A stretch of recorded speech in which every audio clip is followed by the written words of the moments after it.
fear is a tool. But when that light hits the sky, it's not just a call. It's a warning. I'm vengeance. You see, many events have happened in history that we look back at now and we realize we could have changed if things had been different. Isn't it very, very interesting that we are living in a time where such an event is happening now, and it is happening to a people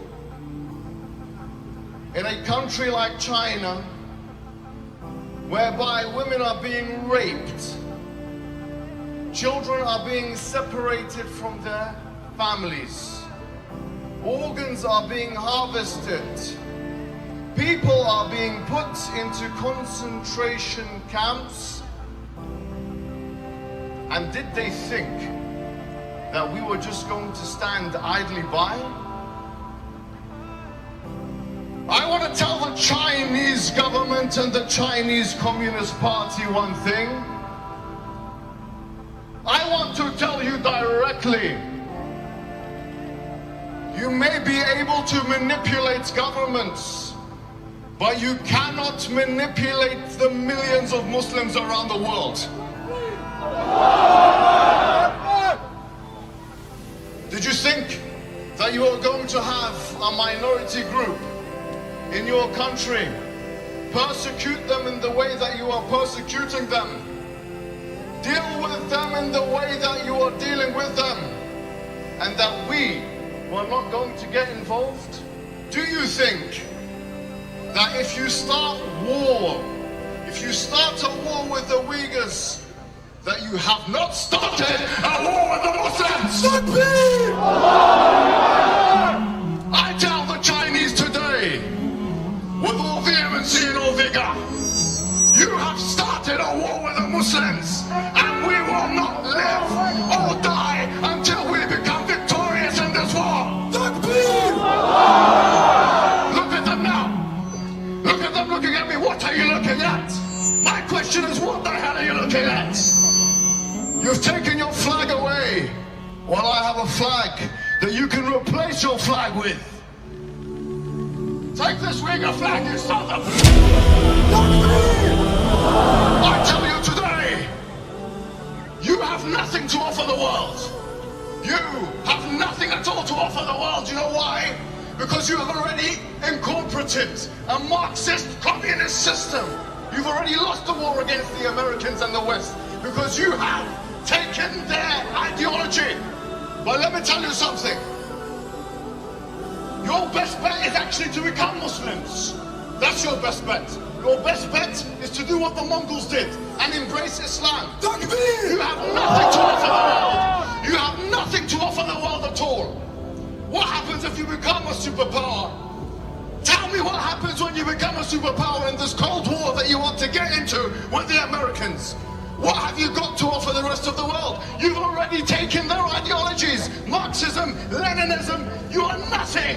I tell you, you are nothing. And it's only a matter of time. It's only a matter of time until we deal with you. And I say this again, with all vehemency and all vigor, that you cannot beat and defeat an enemy. That when they look at the barrel, the bottom of the barrel of the gun, they see paradise. We don't care about death, in fact. We don't care about martyrdom. Please make us martyrs. You cannot beat us. We're the unbeatable enemy.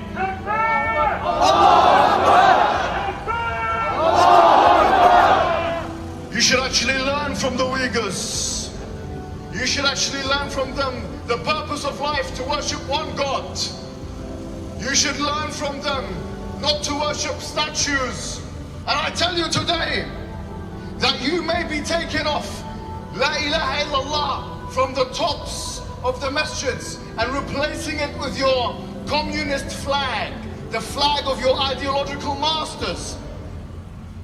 But taking it off the masjid does not mean taking it out of the hearts of the believers. So I tell you once and again, it's only a matter of time. And you may want to start this Cold War with America, which you're starting now. Having the Muslims as your enemies is not a good idea. And history, as it had in the past, with the Persians and the Romans and the Mongols and all of these, history will tell this story again, and you will be defeated under...